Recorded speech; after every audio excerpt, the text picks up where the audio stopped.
Continuing on, reciprocation. Okay, this subheading reads, the rule enforces uninvited debts. Earlier, we suggested that the power of the reciprocity rule is such that by first doing us a favor, strange, disliked, or unwelcome others can enhance the chance that we will comply with one of their requests. However, there is another aspect of the rule besides its power that allows this phenomenon to occur. Another person can trigger a feeling of indebtedness by doing us an uninvited favor. Recall that the rule only states that we should provide to others the kinds of actions they've provided us. It does not require us to have asked for what we have received in order to feel obligated to repay. For instance, the Disabled American Veterans Organization reports that its simple mail appeal for donations produces a response rate of about 18%. But when the mailing also includes an unsolicited gift, gummed, individualized address labels, the success rate nearly doubles to 35%. This is not to say that we might not feel a stronger sense of obligation to return a favor we've requested, only that such a request is not necessary to produce our indebtedness. Great, so when somebody gives you a free gift, you feel obligated to return the favor. Even if you didn't ask for the gift, even if you kind of didn't really accept it, but it was forced upon you, you still feel like, I should give something back. Karma is the best way that I think I can conceptualize that. That makes sense. All right. If we reflect for a moment about the social purpose of the reciprocity rule, we can see why this should be so. The rule was established to promote the development of reciprocal relationships between individuals so that one person could initiate such a relationship without the fear of loss. If the rule is to serve that purpose of initiating the relationship without the fear of loss,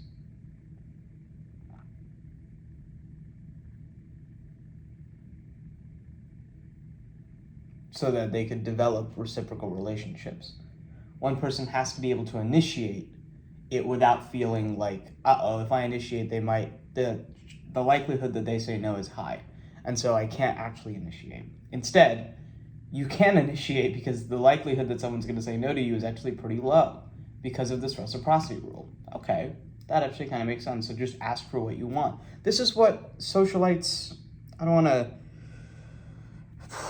fully lock them into their own group, but like, one of the things that I notice about people that are maybe not as mentally facile as I am,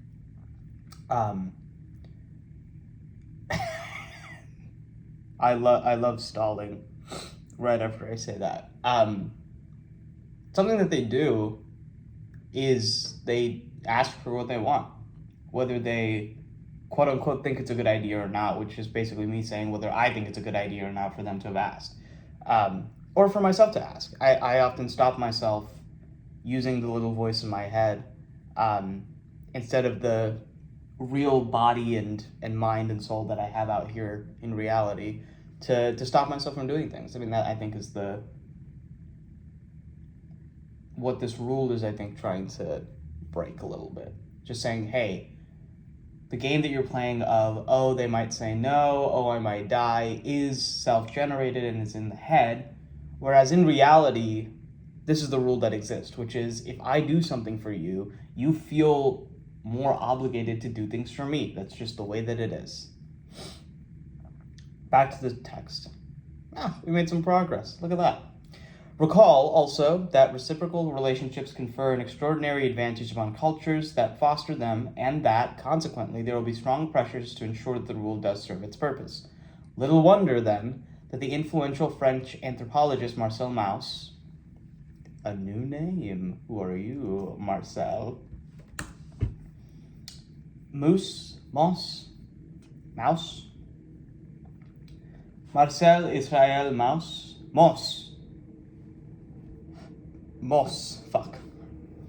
His name is Marcel Israel Mauss. Was a French sociologist and anthropologist known as the father of French ethnology, the nephew of Emily Durkheim. Mauss, in his academic work, crossed the boundaries between sociology and anthropology. Okay. Whoa. Very cool. Today is better recognized for his influence on the latter discipline, particularly with respect to his analysis on topics such as magic, sacrifice, and gift exchange in different cultures around the world. Mauss had a significant influence upon Claude Levi-Strauss, the founder of structural anthropology. His most famous work is The Gift. Claude Levi-Strauss was a Levi-Strauss was a French anthropologist and ethnologist whose work was key in the development of the theories of structuralism and structural anthropology. He's held the chair of the Central. Okay, Marcel Mauss. Just Mauss. Mauss. How do you say this?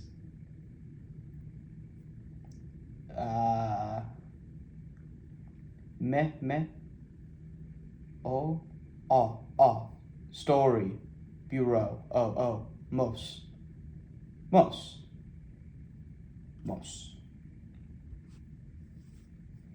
Okay, back to the text. Marcel Mauss, in describing the social pressures surrounding the gift-giving process in human culture, can state, there is an obligation to give, an obligation to receive, and an obligation to repay. So all three of those feel like obligations. They should just happen. Although the obligation to repay constitutes the essence of the reciprocity rule, it is the obligation to receive that makes the rule so easy to exploit. The obligation to receive reduces our ability to choose whom we wish to be indebted to and puts that power in the hands of others. Let's re-examine a pair of earlier examples to get a sense of how the process works. First, let's return to the Reagan study, where we find that the favor causing subjects to double the number of raffle tickets purchased from Joe was not one they had requested. Joe had voluntarily left the room and returned with one Coke for himself and one for the subject. There was not a single subject who refused the Coke. It is easy to see why it would have been awkward to turn down Joe's favor. Joe had already spent his money. A soft drink was an appropriate favor in the situation, especially since Joe had won himself. It would have been considered impolite to reject Joe's thoughtful action. Nevertheless, receipt of that Coke produced an indebtedness that manifested itself clearly when Joe announced his desire to sell some raffle tickets. Notice the important asymmetry here. All the genuinely free choices were Joe's. He chose the form of the initial favor, and he chose the form of the return favor. Of course, one could say that the subject had the choice of saying no to both of those offers, but those would have been tough choices. To have said no at either point would have required the subject to go against the natural cultural forces favoring reciprocation arrangements that Jiu-Jitsu Joe had aligned himself with. God, what an awesome inclusion into our vernacular. Ugh. And what a shame. But we live, as long as we do. The extent to which even an unwanted favor, once received, can produce indebtedness is aptly illustrated in the soliciting technique of the Hare Krishna Society. During systematic observation of the airport soliciting strategy of the Krishnas, I have recorded a variety of responses from target persons.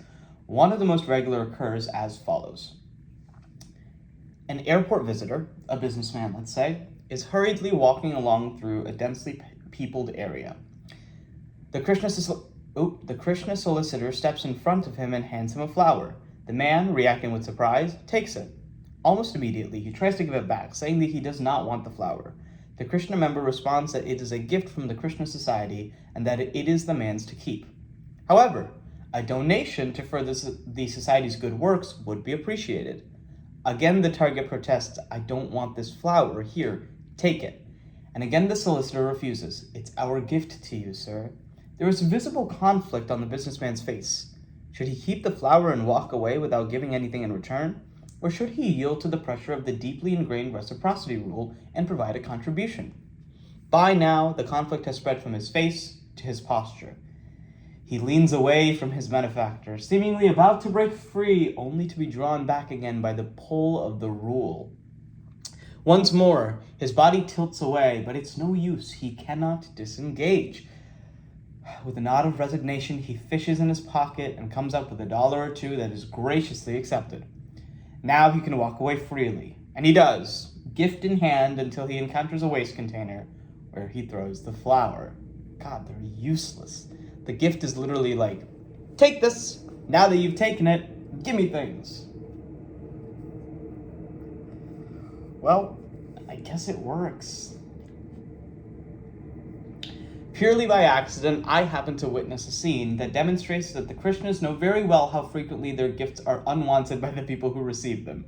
While spending a day observing a soliciting Krishna group at Chicago O'Hare International Airport a few years ago, I noticed that one of the group members would frequently leave the central area and return with more flowers to resupply her companions.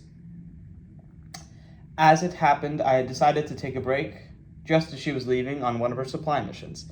Having nowhere to go, I followed. Her journey turned out to be a garbage route. She went from trash can to trash can beyond the immediate area to retrieve all the flowers that had been discarded by Krishna targets. She then returned with a cache of recovered flowers, some that had been recycled who knows how many times, and distributed them to be profitably cycled through the reciprocation process once more. The thing that really impressed me about all of this was that most of the discarded flowers had brought donations from the people who had cast them away. The nature of the reciprocity rule is such that a gift so unwanted that it was jettisoned at the first opportunity had nonetheless been effective and exploitable. The ability of uninvited gifts to produce feelings of obligations is recognized by a variety of organizations besides the Krishnas. How many times have each of us received small gifts through the mail, personalized address labels, greeting cards, key rings from charity agencies that ask for funds and an accompanying note? I've received 5 in just the past year, 2 from disabled veterans groups, and the others from missionary schools or hospitals. In each case, there was a common thread in the accompanying message. The goods that were enclosed were to be considered a gift from the organization, and any money I wished to send should not be regarded as payment, but rather as a return offering. As the letter from one of the missionary programs stated, the packet of greeting cards I had been sent was not to be directly paid for, but was designed to encourage your kindness. If we look past the obvious tax advantage, we can see a reason why it would be beneficial for the organization to have the cards viewed as a gift instead of merchandise. There is a strong cultural pressure to reciprocate a gift, even an unwanted one, but there is no such pressure to purchase an unwanted commercial product. Wow. At this point, you can even, the extension of this is you can take a product that you know doesn't work and still get people to buy it by giving them something first and saying, hey, if you want to return the favor, feel free to buy my product. I suppose if you say it like that, no one's going to do it. But the rule of it is kind of the same, and I'm maybe getting a little upset that's a thing. But I shouldn't be. This is just an observation. And that's that. It's just an observation.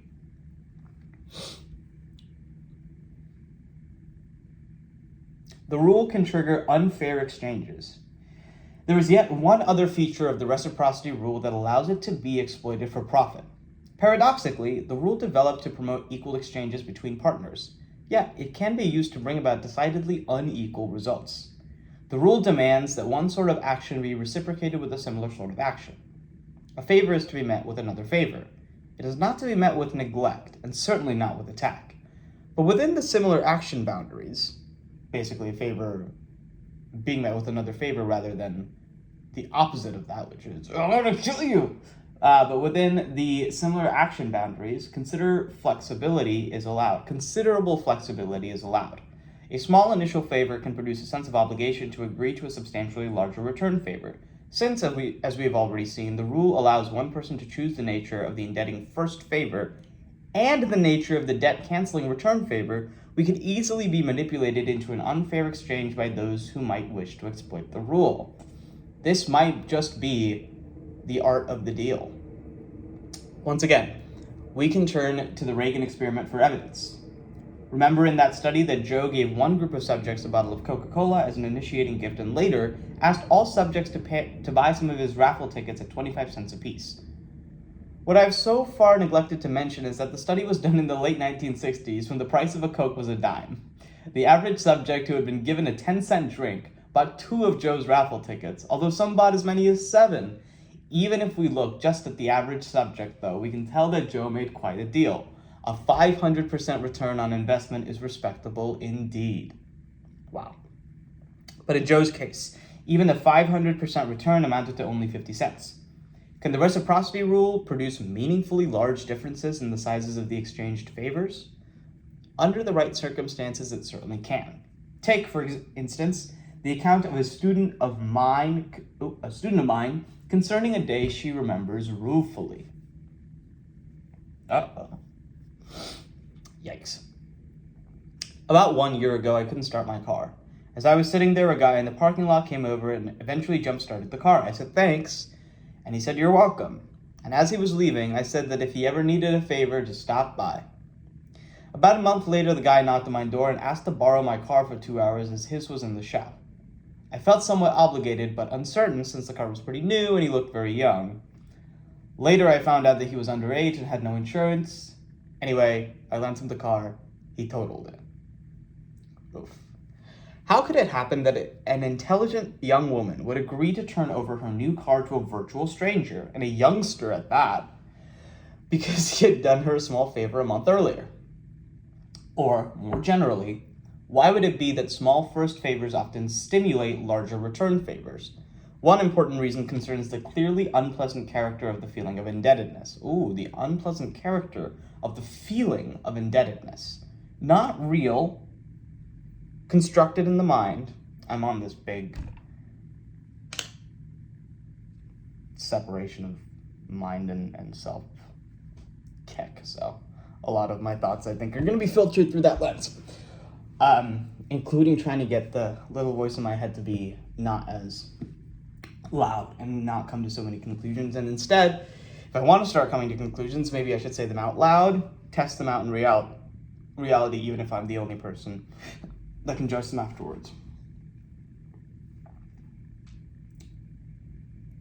Once again, one important reason that the small favors often stimulate larger return favors is the clearly unpleasant character of the feeling of indebtedness. Most of us find it highly disagreeable to be in a form or a state of obligation. It weighs heavily on us and demands to be removed. It is not difficult to trace the source of this feeling. Because reciprocal arrangements are so vital in human social systems, we've been conditioned to be uncomfortable when beholden. If we were to ignore breezily the need to return another's initial favor, we would stop one reciprocal sequence dead and make it less likely that our benefactor would do such favors in the future. I'm going to read that again, because I was thinking about moments when I could have reciprocated and allowed my chatter monkey brain to buy my attention for a second. Anyway, back to reality. If we were to ignore breezily the need to return another's initial favor, we would stop one reciprocal sequence dead and would make it less likely that our benefactor would do such favors in the future. Neither event is in the best interests of society. Consequently, we are trained from childhood to chafe emotionally under the saddle of obligation. Oof, what a sentence. For this reason alone, then, we may be willing to agree to perform a larger favor than we received merely to relieve ourselves of the psychological burden of debt. Wow, that might be a huge motivating factor for me doing anything, is that feeling indebted, feeling like I owe somebody else something is a uncomfortable feeling, and overcompensating for the uncomfortability of that feeling to go over top it and make sure that I don't have to deal with that might be a huge motivating force. And really what it is something that's subconscious, that I'm holding to be true because I can't, it's just a present feeling, like I didn't conjure it. Wow. Learning. This is going to sound so stupid, but maybe the things that I feel that I don't construct myself shouldn't automatically be placed in the category of, well, it must be true in my mind. Maybe everything requires a little bit more scrutiny, a little bit more just second order principles thinking. Let me read this again. Consequently, we are trained from childhood to chafe emotionally under the saddle of obligation. For this reason alone, then, we may be willing to agree to perform a larger favor than we received, even instigate the larger favor, merely to relieve ourselves of the psychological burden of debt. Fascinating.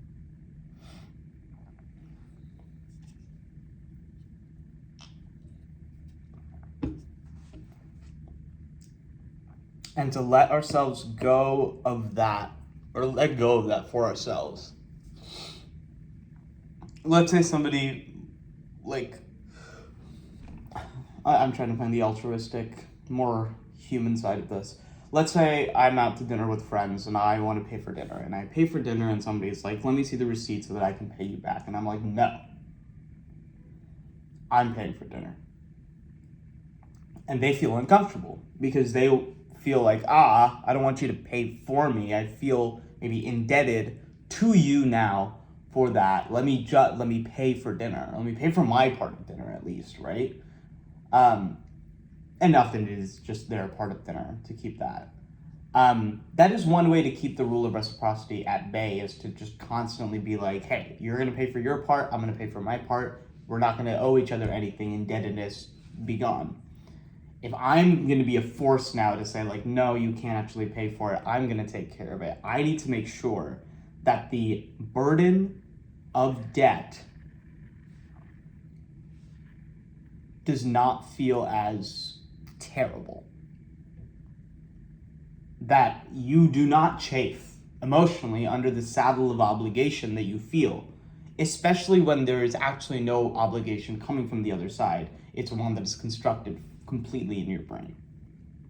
Okay. But there's another reason as well. A person who violates the reciprocity rule by accepting without attempting to return the good acts of others is actively disliked by the social group. The exception, of course, is when the person is prevented from repayment by reasons of circumstance or ability.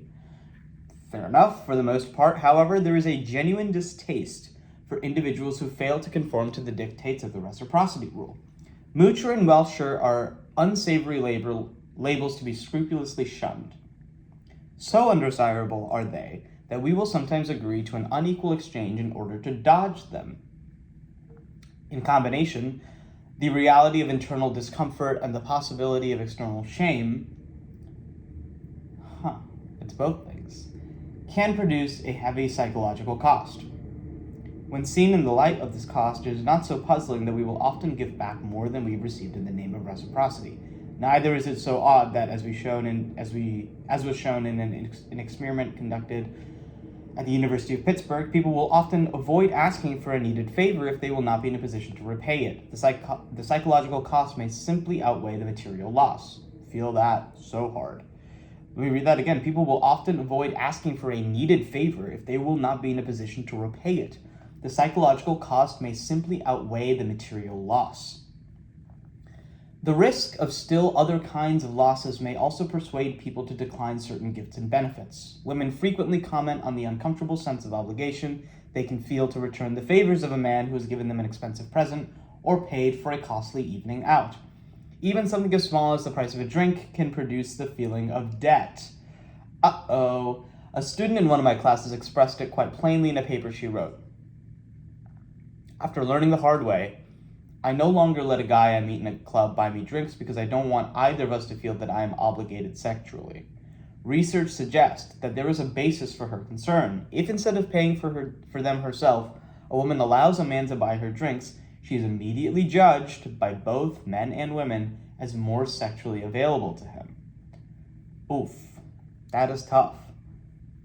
That is tough when, the code that I was taught is you buy the drinks, you do the things, you do all of them, but they're in service of being gentlemanly. And in fact, you refuse to let it be framed as something that's purely carnal. But this sucks because, if it's maybe not clear that this is a way that could be interpreted, then I'm never going to not do it, and I'm going to make some people feel yucky because they feel obligated. So maybe it's good to know. Maybe it sucks that the code doesn't take into account this aspect of it, or doesn't teach that explicitly in the way that it teaches, like, oh, be a gentleman, or whatever the fuck. But it's real. It's very real. I mean, this makes complete sense. And it's something that I've never really had to think about, because who the fuck is buying me drinks? Reciprocal concessions. There is a second way to employ the reciprocity rule to get someone to comply with the request. It is more subtle than the direct. Than the direct route of providing that person with a favor and then asking for one in return, yet in some ways it is more devastatingly effective than the straightforward approach. A personal experience I had a few years ago gave me firsthand evidence of just how well this compliance technique works. I was walking down the street when I was approached by an 11 or 12-year-old boy. He introduced himself and said that he was selling tickets to the annual Boy Scout circus to be held on the upcoming Saturday night. He asked if I wished to buy any at $5 apiece. Since one of the last places I wanted to spend Saturday evening was with the Boy Scouts, I declined. Well, he said, if you don't want to buy any tickets, how about buying some of our big chocolate bars? They're only $1 each. I bought a couple and right away realized that something noteworthy had happened. I knew that to be the case because A, I do not like chocolate bars, B, I do like dollars, C, I was standing there with 2 of his chocolate bars, and D, he was walking away with 2 of my dollars. To try and understand precisely what had happened, I went to my office and called a meeting of my research assistants. In discussing the situation, we began to see how the reciprocity rule was implicated in my compliance with the request to buy the candy bars. The general rule says that a person who acts in a certain way towards us is entitled to a similar return action. We've already seen that one consequence of the rule is an obligation to repay favors we received. Another consequence of the rule, however, is an obligation to make a concession to someone who has made a concession to us. As my research group thought about it, we realized that was exactly the position the Boy Scout had put me in.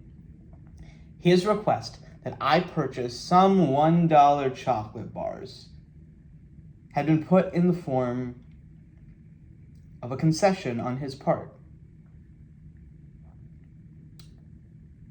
It was presented as a retreat from his request that I buy some $5 tickets.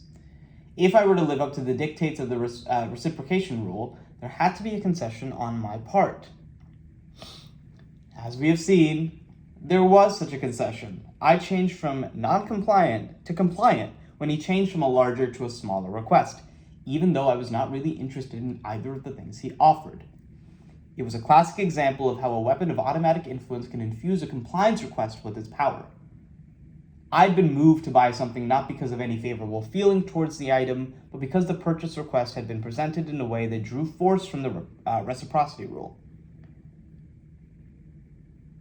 It had not mattered that I do not like chocolate bars. The Boy Scout had made a concession to me. Click, and whir, I responded with a concession of my own.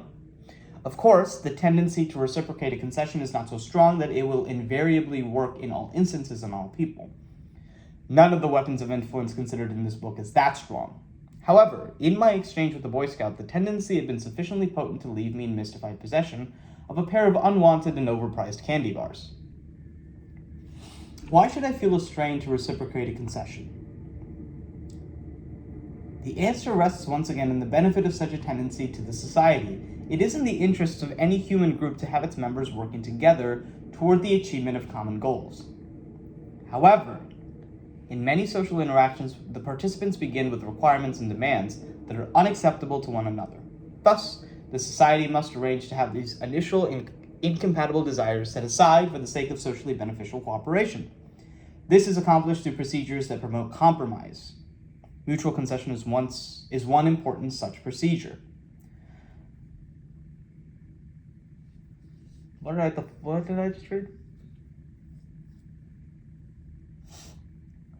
In many social interactions, the participants begin with requirements and demands that are unacceptable to one another. Thus, the society must arrange to have these initial incompatible desires set aside for the sake of socially beneficial cooperation. This is accomplished through procedures that promote compromise. Mutual concession is one important such procedure. So basically, person A is me and person B is you. Person A has some desires that to person B are unacceptable, and vice versa. Instead of us saying, harumph, we go, okay, here's what I can do to maybe help you with your thing. What can you do to maybe help me with mine? Yes, I'm not getting exactly what I want, but neither is he, and we're getting a little of what we want, both of us, and that's good, because we both got a little more than what we started, even if it's not exactly what we want. So here I'm not forcing you to do exactly what I want you to do. I'm saying, look, I'm going to make a concession here. I hope that you make a concession as well. We can say that we cooperated, shake hands, we'll get a little bit further, not all the way, and then we can deal with the other stuff ourselves. And what we have established is a sense of cooperation, even if it means that we don't get exactly what we want.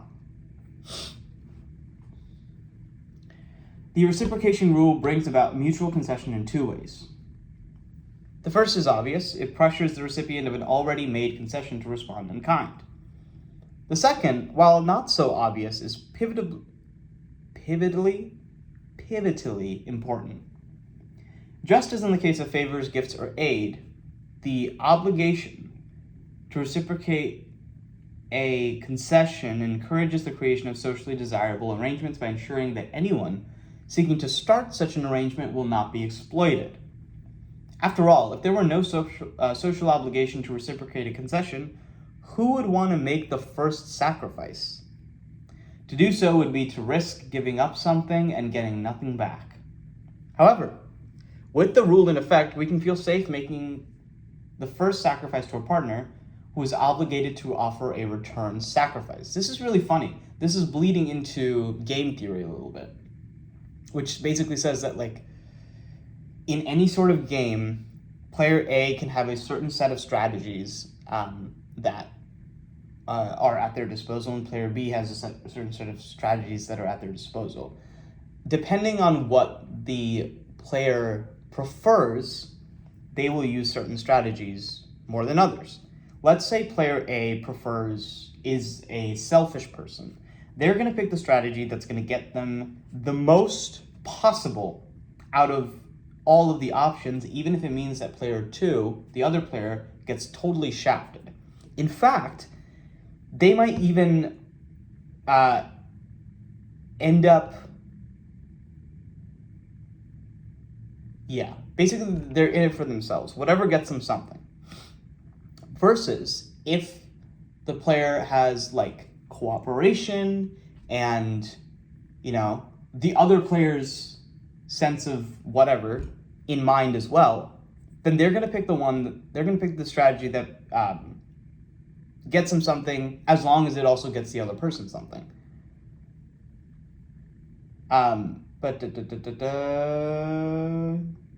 So instead of it being very zero-sum of, like, hey, I win, you lose, if we both try to win, then we're gonna get a little bit of things, but, like, if I try to win and you don't try to win, I'm gonna win. That's riskier. It feels worse than if we say, look, if we both compromise, we get a little bit of what we're looking for. We both have to say, look, we didn't get everything that we wanted, but we got a little bit of what we wanted. We got to shake hands and be done with this. Great. Again, maybe the feeling of indebtedness or obligation is feels like a burden, so we don't do it. Okay. Because the rule for reciprocation governs the compromise process, it is possible to use an initial concession as part of a highly effective compliance technique. The technique is a simple one that we can call the rejection then retreat technique. Suppose you want me to agree to a certain request. One way to increase your chances would be first to make a larger request of me, one that I will most likely turn down. Then, after I've refused, you would make the smaller request that you were really interested in all along. Provided that you have structured your request skillfully, I should view your second request as a concession to me, and should feel inclined to respond with a concession of my own, the only one I would have immediately open to me, compliance with your second request. Oh, that's so funny. I guess one way to avoid this is to say, like, okay, no, but I'll tell you what, if you do this for me, then I'll do this tinier thing that you're asking me to do now that you've struck out on the big thing. Was that how the Boy Scout got me to buy his candy bars? Was his retreat from the $5 request to the $1 request an artificial one that was intentionally designed to sell candy bars? As one who has still refused to discard even his first Scout merit badge, I genuinely hope not. But whether or not the large request than smaller request sequence was planned, its effect was the same. It worked. And because it works, the rejection then retreat technique can and will be used purposefully. Purposely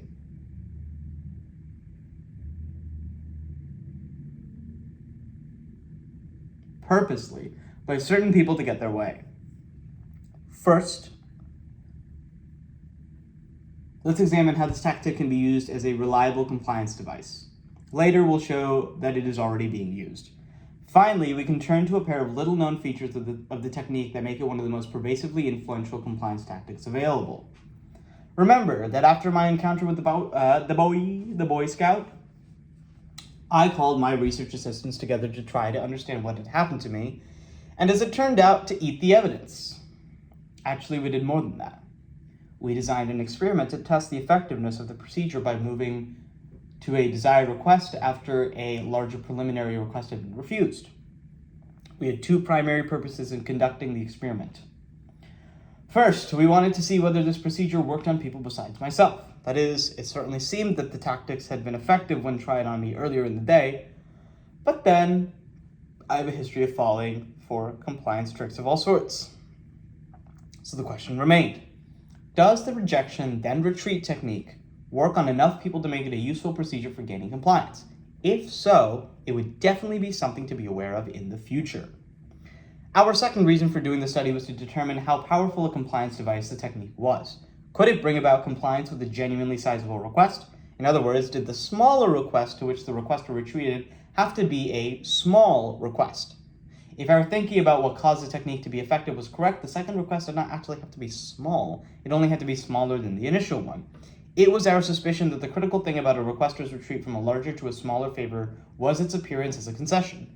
So the second request could be an objectively large one as long as it was smaller than the first request, and the technique would still work. That kind of makes sense. After a bit of thought, we decided to try the technique on a request that we felt few people would agree to perform.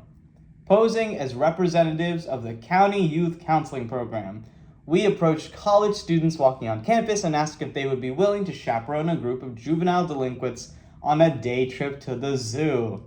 Wow. The idea of being responsible for a group of juvenile delinquents of unspecified age for hours in the public place without pay was hardly an inviting one for these students, as we expected the great majority, 83% of them, refused. Yet, we obtained very different results from a similar sample of college students who were asked the very same question with one difference. Before we invited them to serve as unpaid chaperones on the zoo trip, we asked them for an even larger favor: to spend 2 hours per week as a counselor to the juvenile delinquent for a minimum of 2 years. It was only after they refused this extreme request, as all did, that we made the smaller zoo trip request. By presenting the zoo trip as a retreat from our initial request, our success rate increased dramatically. 3 times as many of the students approached in this manner volunteered to serve as zoo chaperones. Wow. Be assured that any strategy able to triple the percentage of compliance with substantial request from 17% to 50% in our experiment will be frequently employed in a variety of natural settings. Labor negotiators, for example, often use the tactic of beginning with extreme demands that they do not actually expect to win, but from which they can retreat in a series of seeming concessions designed to draw real concessions from the opposing side. It would appear then that the larger the initial request, the more effective the procedure, since there would be more room available for illusory concessions. That is true only up to a point, however. Research conducted at Bar Ilan University in Israel on the rejection then retreat technique shows that if the first set of demands is so extreme as to be seen as unreasonable, the tactic backfires. In such cases, the party who has made the extreme first request is not seen to be bargaining in good faith. Any subsequent retreat from that wholly unrealistic initial position is not viewed as a genuine concession, and thus is not reciprocated. The truly gifted negotiator, then, is one whose initial position is exaggerated enough to allow for a series of reciprocal concessions that will yield a desirable final offer from the opponent, yet is not so outlandish as to be seen as illegitimate from the start. Basically, I have to sort of be willing to do the thing that you're asking me to do initially. I just really don't want to do it. But it can't be outside the conception of possibility. It can't be like, I need you to fly this plane for 5 days. And I'm like, I don't have a pilot's license. And then I go, no, okay, that's fine. Can you give me a Coke then? And I can still go, well fucking no. I don't want to do anything for you. Versus, it's like, hey, can you grab this? Can you help me move, can you help me move for the whole day? And I'm like, I can't dedicate a whole day. That's okay. Can you, even 30 minutes of your time would be awesome if you could, see me then and be like, all right, it's whatever, it's 30 minutes, I'll do that. At least it's not the whole day. 30 minutes more than I would have done if you had just been like, hey, can you take out 30 minutes of your day to just help me move? And I go like, dude, it takes me an hour to get there. It seems that certain of the most successful television producers, such as Grant Tinker and Gary Marshall, are masters of this art in their negotiations with network censors. In a candid interview with TV Guide, writer Dick Russell both admitted to deliberately inserting lines into scripts that a censor's sure to axe, so that they could then retreat to the lines they really wanted included. Marshall appears especially active in this regard. Consider, for example, the following quotes from Russell's article. But Marshall not only admits his tricks, he seems to revel in them. In one episode of his then top-rated Laverne and Shirley series, for example, he says, we had a situation where Squiggy's in a rush to get out of his apartment and meet some girls upstairs. He says, will you hurry up before I lose my lust? But in the script, we put something even stronger. Knowing the censors would cut it, they did. And so we asked innocently, well, how about lose my lust? That's good, they said. Sometimes you gotta go at them backwards. On the Happy Days series, the biggest censorship fight was over the word virgin. That time, says Marshall, I knew we'd have trouble, so we put the word in 7 times, hoping they'd cut 6 and keep 1. It worked. We used the same pattern again with the word pregnant. That was fun. Slipped into a little old-timey. Not even, it's just my conception of it. I witnessed another form of the rejection then retreat technique in my investigations of door-to-door sales operations. These organizations used a less engineered, more opportunistic version of the tactic. Of course, the most important goal for a door-to-door salesperson is to make the sale.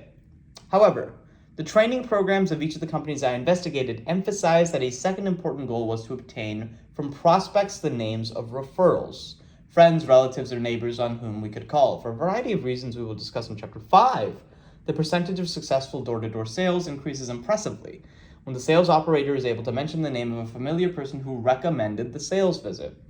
Never, as a sales trainee, was I taught to get the sales pitch refused, so that I could then retreat to a request for referrals. In several such programs, though, I was trained to take advantage of the opportunity to secure referrals offered by a customer's purchase refusal. Well, if it is your feeling that a fine set of encyclopedias is not right for you at this time, perhaps you could help me by giving me the names of some others who might wish to take advantage of our company's great offer. What would be the names of some of these people you know? Many individuals who would not otherwise subject their friends to a higher pressure sales presentation do agree to supply referrals when the request is presented as a concession from a purchase request they have just refused. Right, this makes sense. Look, if you can't help me, do you know anybody that might want this?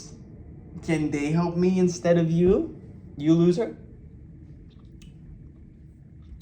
We have already discussed one reason for the success of the rejection then retreat technique, its incorporation of the reciprocity rule.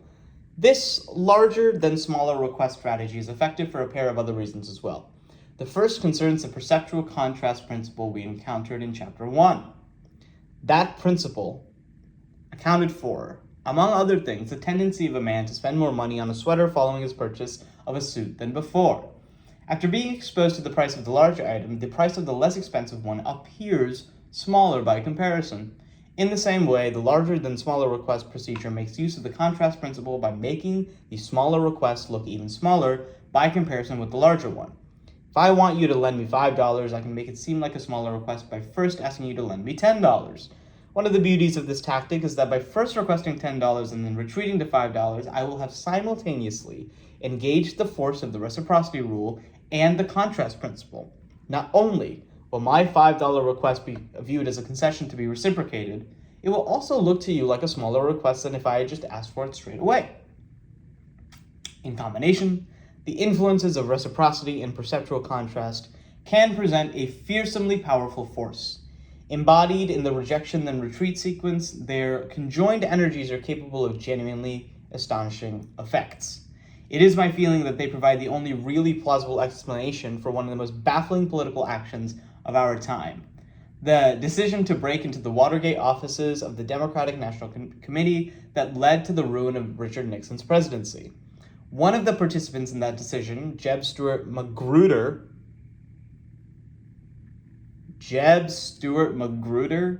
upon first hearing that the Watergate burglars had been caught, responded with appropriate bewilderment. How could we have been so stupid? Indeed, how? Do I have to read about Watergate? I should. Let's learn. To understate how enormously ill-conceived an idea it was for the Nixon administration to undertake the break-in, it is necessary to review a few facts. The idea was that of G. Gordon Liddy, who was in charge of intelligence gathering operations for the committee to re-elect the president, the CRP. Liddy had gained a reputation among administration higher-ups as something of a flake, and there were questions about his stability and judgment. Liddy's proposal was extremely costly, requiring a budget of $250,000 in untraceable cash. In later March, when the proposal was approved in the meeting of the CRP director, John Mitchell, and his assistants Magruder and Frederick LaRue, the outlook for a Nixon victory in the November election could not have been brighter. Edmund Muskie, the only announced candidate the early polls had given a chance to unseating the president, had done poorly in the primaries. It looked very much as though the most defeatable candidate, George McGovern, would win his party's nomination. A Republican victory seemed assured. The break-in plan itself was a highly risky operation requiring the participation and discretion of 10 men. The DNC and its chairman, Lawrence O'Brien, whose Watergate office was to be burglarized and bugged, had no information damaging enough to defeat the incumbent president. Nor were they likely to get any unless the administration did something very, very foolish. Okay, those are the facts. Despite the obvious counsel of the above reasons, the expensive, chancy, pointless, and potentially calamitous proposal of a man whose judgment was known to be questionable was approved. How could it be that intelligent men of the attainment of Mitchell and Magruder would do something so very, very foolish? Perhaps the answer lies in a little discussed fact. The $250,000 plan they approved was not Liddy's first proposal. In fact, it represented a significant concession on his part from two earlier proposals of immense proportions. The first of these plans, made 2 months earlier in a meeting with Mitchell, Magruder, and John Dean, described a $1 million program that included, in addition to the bugging of the Watergate, a specially equipped communications chase plan, break-ins, kidnapping, and mugging squads, and a yacht featuring high-class call girls to blackmail Democratic politicians. A second Liddy plan, presented a week later to the same group of Mitchell, Magruder, and Dean, eliminated some of the program and reduced the cost to $500,000. It was only after these initial proposals had been rejected by Mitchell that Liddy submitted his bare-bones $250,000 plan, in this instance to Mitchell, Magruder, and Frederick LaRue. This time, the plan, still stupid, but less so than the previous ones, was approved. Could it be that I, a longtime patsy, and John Mitchell, a hardened and canny politician, might both have been so easily maneuvered into bad deals by the same compliance tactic? I by a Boy Scout selling candy, and he by a man selling political disaster? Damn. If we examine the testimony of Jeb Magruder, considered by most Watergate investigators to provide the most faithful account of the crucial meeting at which Liddy's plan was finally accepted, there are some instructive clues. First, Magruder reports that no one was particularly overwhelmed with the project, but after starting at the grandiose sum of $1 million, we thought that probably $250,000 would be an acceptable figure. We were reluctant to send him away with nothing. Mitchell, caught up in the feeling that we should leave Liddy a little something, signed off on it in the sense of saying, okay, let's give him $250,000. Let's see what he can come up with. Man, I wish people would just give me $250,000 and see what I come up with. It'll be better than Watergate, maybe. I don't know. Maybe I'll rob something. I would never. That's feels wrong. Sounds wrong. Love $250 though. I would love $250. I would love $250,000. But maybe I should learn something here. Maybe I should ask somebody for $1 million and then go like, but what if I got half of that? What about fucking half of that? You're not gonna give me half of what I initially asked for? Ugh. Who knows? Maybe it would work. And I'd feel guilty and indebted. But I won't because I know about this. But I will because I'm a human inside, and it'll be hard for me to find a justification to really let that go. Anyway, in the context of Liddy's initial extreme requests, it seems that $250,000 had come to a little something to be left as a return concession. With the clarity afforded by hindsight, Magruder has recalled Liddy's approach in as succinct an illustration of the rejection and retreat technique as I've ever heard. If he had come to us at the outset and said, I have a plan to burglarize and wiretap Larry O'Brien's office, we might have rejected the idea out of hand. Instead, he came to us with his elaborate call girl, kidnapping, mugging, sabotage, wiretapping scheme. He had asked for the whole loaf when he was quite content to settle for half or even a quarter. How much more? Oh, there's so much more. We'll have to stop this soon. In the context of...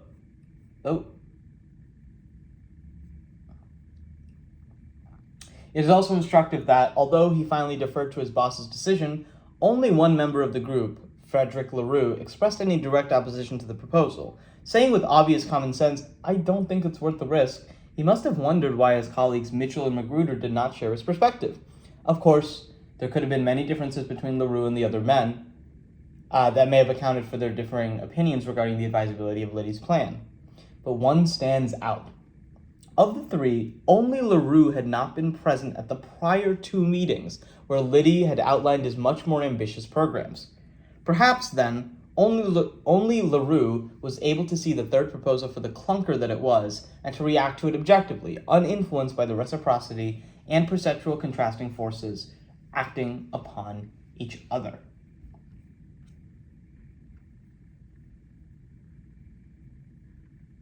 Can I highlight this? No.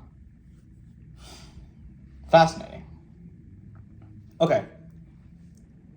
Working backwards, some of the takeaways here are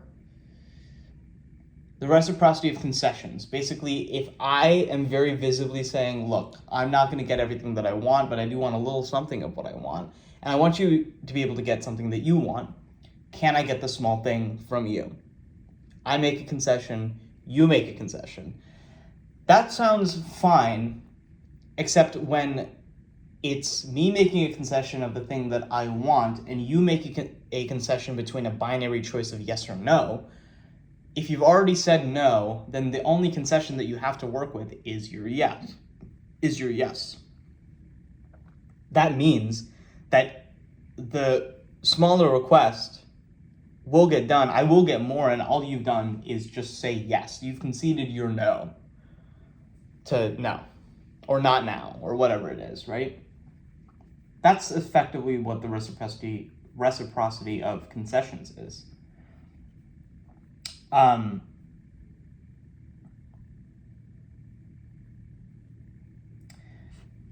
The other way is, let me give you something, and then you feel obligated to give me something. So one of them is, let me give you a gift, and one is, let me take something away from my initial request.